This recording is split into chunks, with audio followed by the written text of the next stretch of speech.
It had been a night of giggles. Katie found out when you paint the end of your nose red, you look a lot like a clown. Orbie realized a big fluffy green wig makes you look like a wild and crazy mushroom. And they both discovered that sometimes when you put costumes on, they make you feel like somebody else. Katie and Orbie performed the silliest play for Mom and Dad, who certainly enjoyed it. And then it was bedtime. With teeth brushed, faces scrubbed, quick stories and goodnight kisses all around, they were finally tucked in and ready for a good night's sleep.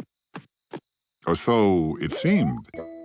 Katie, who was still a little excited from doing the silly play, talked to Orbie while he was trying to fall asleep. Finally, Orbie could stay awake no longer and burbled he had to go to sleep. Katie was quiet, of course, but in her head there was a whole lot of talking going on. She tried to stop the talking by rolling over, but it didn't actually help. Then she sat up and punched her pillow. When she flopped down again, it wasn't right, so she did this a few times. And after a moment, she realized that she was uncomfortable because there seemed to be a big lump in her bed. In the light streaming in through the hall door, Katie got out of bed and patted her bed sheet to see if she could find the lumpy spot. She didn't have any luck. Mom or Dad would be better at it, she thought to herself. She would go see if they could fix her lumpy bed. With that in mind, she tiptoed out of the room. In the hall, she could hear Mom and Dad talking in the living room. Katie tiptoed down the stairs and peeked into the room. Mom asked what was wrong. Dad looked surprised to see her. It was late. Katie told them that there was a gigantic lump in her bed. She just couldn't get to sleep. Mom went up with Katie to investigate. Investigate means to find out what it was. Katie and Mom tiptoed in so they wouldn't wake Orbie, who was sound asleep in the closet. Mom looked at Katie's bed. She searched for a lump, but she didn't find anything. One of the sheets was rumpled from Katie turning over in bed, though, so Mom straightened it out. Katie climbed in again. Mom kissed her cheek and left the room. Katie closed her eyes, and she really did try to fall asleep. She rolled from one side to the other. She kicked her blankets off and then pulled her blankets up. But no matter how hard she tried, sleep just wasn't coming to her. She headed for Mom and Dad again. Out in the hall, she saw that Mom and Dad had gone to bed. Their bedroom door was closed. Slowly, Katie opened the door and silently entered. She stood at Mom's side of the bed and told Mom that she just couldn't sleep. Mom opened one sleepy eye. She crawled out of bed and helped Katie back into hers. Mom sat on the edge of the bed and sang Katie a lullaby Grandma used to sing to her. Katie loved the song, and it did make her feel sleepy. She closed her eyes and tried hard to sleep. Mom silently left the room and headed back to her bed. Katie lay still for a few more moments, but soon her eyes popped open. Sleep just wasn't happening. Back in Mom's room, Mom looked at her and said, "Oh, Katie," in a very sleepy voice.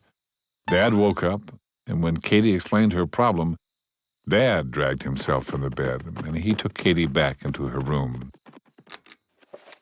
This time, Dad surprised Katie. He turned on her bedside light and brought some of her favorite books over to her. Katie wasn't sure what Dad was doing, but she loved books. Dad sat sleepily beside her. He told Katie that sometimes, when sleep won't come, the best thing you can do is try to stay awake. Katie looked out at the window at the twinkling night sky. It was certainly not a time to be awake when you're only 5 years old. Dad agreed, but if there was no other way of falling asleep, if you tried everything, then the best thing was to try to not fall asleep. So Katie sat up on her bed with her little lamp on. Dad left the room and headed back to bed. She was pretty sure she'd be awake until Wednesday. But nothing else had worked, so she might just as well give it a try. She opened her big book and looked at the pictures of a happy whale. She loved it when the whale saved the ship in a storm. Suddenly, Katie found her eyes drooping. They couldn't keep looking at the picture of the whale. Katie's head fell forward. Katie shook herself to stay awake. She turned the page and looked at the next picture. The book slipped and bopped her on the head. Staying awake was hard. Orbie, who had been having a terrific sleep, woke up and noticed Katie's light was on. The book was leaning on Katie's head, and Katie looked a little funny. Orbie flipped down and crossed over to Katie's bed. He tapped her on the shoulder. Katie looked at him through heavy eyes. Orbie burbled that he wondered what she was doing. Katie smiled tiredly and told him she was trying to stay up. Orbie, who'd had plenty of sleep, thought maybe he should help. He looked around the room and found a toy trumpet. He tooted it near Katie.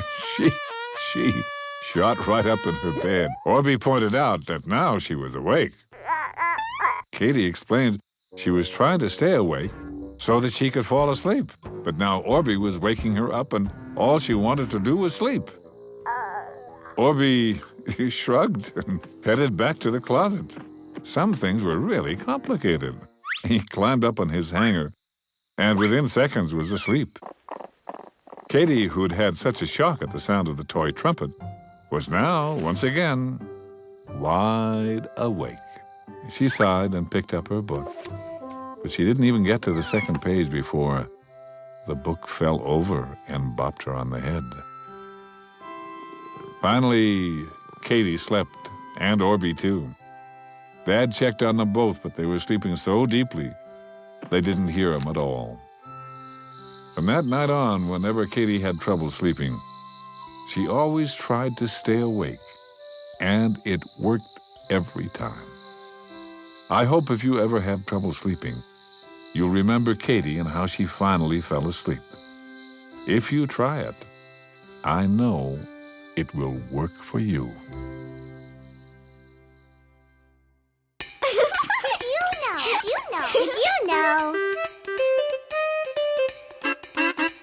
Did you know you can make a water glass band? Have Mom or Dad help you pour different amounts of water into glasses.